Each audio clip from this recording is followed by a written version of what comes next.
Hey, I'm Don Carr, and today I'm going to shine the spotlight on soloing strategies. These are concepts for building a solo in any situation. I'm going to use the solo that I played as a reference, so here's that.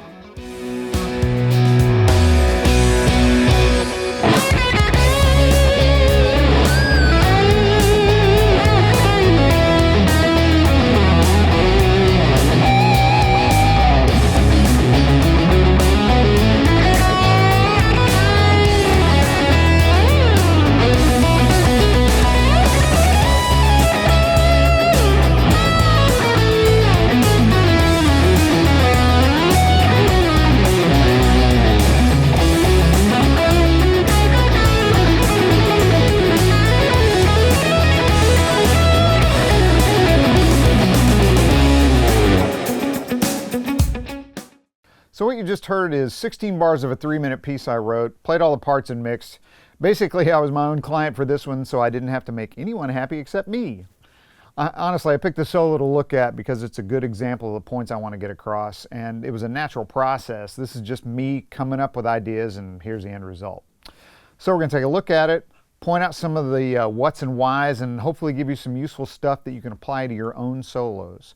But the process starts before you ever play the first note. Number 1, know the song structure and form. Now, I'm just talking about like basic building block stuff, tempo, feel, chord changes, length of the solo, any arrangement specifics like unison licks or stops and starts. So just listen and get as much of that in your head before you start playing, so there's one less thing you got to focus on when you actually are playing. Fortunately, this example is pretty simple. It's just 4 chords: C sharp minor, A, E, and B. 1 bar each, repeated 4 times. Stylistic direction comes into this heading, and by that I mean setting the intention for how you want the solo to come across. So what's the general vibe and attitude? Is it aggressive, laid back, brash, tender? This solo is pretty full on, but it fits in the context of the whole song, which leads to point number 2. Tell a story. Remember, one of the main things you try to do with music is communicate, so think of your solo in narrative terms. Have a good starting and ending place, take the listener somewhere, give your solo an arc or a trajectory, just some sort of purposeful shape or direction. And you can start this process on your very first listen. This solo opens with a triplet and a dotted half note, just 4 notes, sounds like this. And it ends with 24 16th note triplets. One other thing to consider is where the solo falls in the context of the song.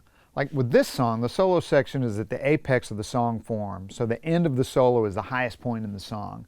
Now that's why it's pretty busy, keeps changing directions, and is dynamically up for the entire 16 bars. Now, some other solos are used to connect 2 other sections of a song. Sometimes it's an intro at the top of a song to set the mood. Those situations might require a different approach, like maybe held notes with more space in between them, or possibly referencing a melody in the song. Solo length is another thought. Short solos don't have as much time to develop, so every note carries a little more weight. And even if you have a long, open-ended solo, it's still important to be intentional with your solo storyline. Point number 3, get your sound. Now, I'm referring to the physical part of the equation, like pickup selection, clean or dirty amp, basic ambient or modulation effects, and if you have the option, maybe you can choose between guitar, amp, cabinet, microphones. This example is fairly high gain, articulate, bridge pickup strat with enough delay and verb just to make it sit in the mix. So here's what that sounds like.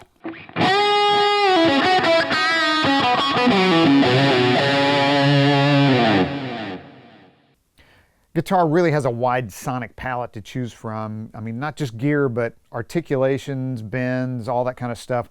One good way to help focus that potential is to reference your influences. So use them as a foundation for your sound or some melodic or phrasing ideas.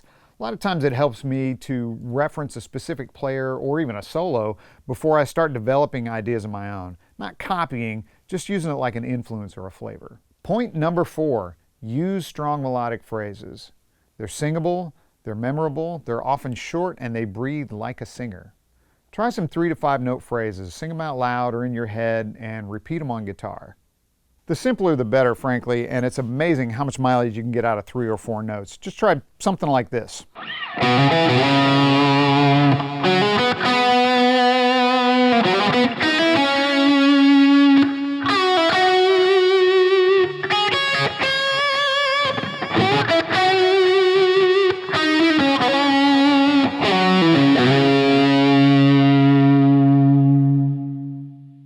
This particular solo starts with a pretty solid phrase and then it repeats itself down a fourth. So it sounds like this.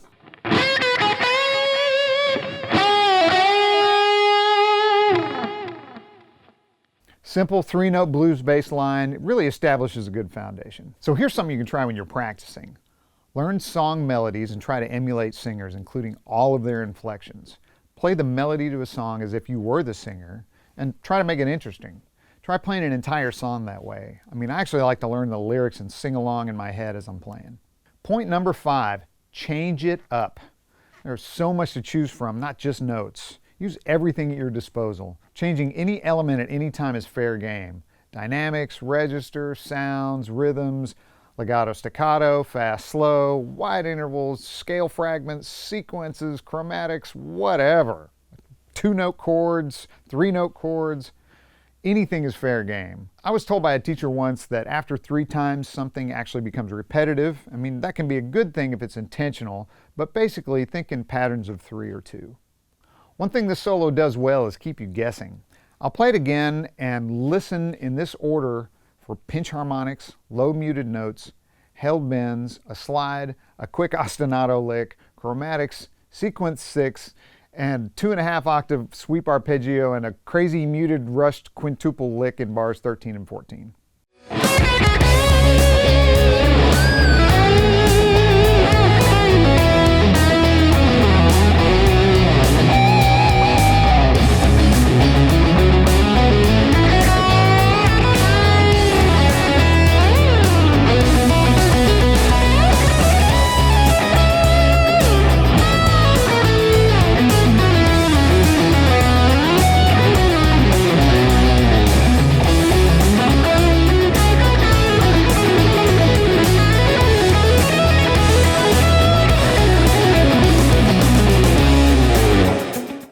So there you go, there's me playing along with the solo. Now it wasn't exact, pretty darn close, but the point is you see where all the motion is, how it moves, what's going on, and all that is to create an apex in the song, a climax if you will, and it fits within the song's context, which is really the goal.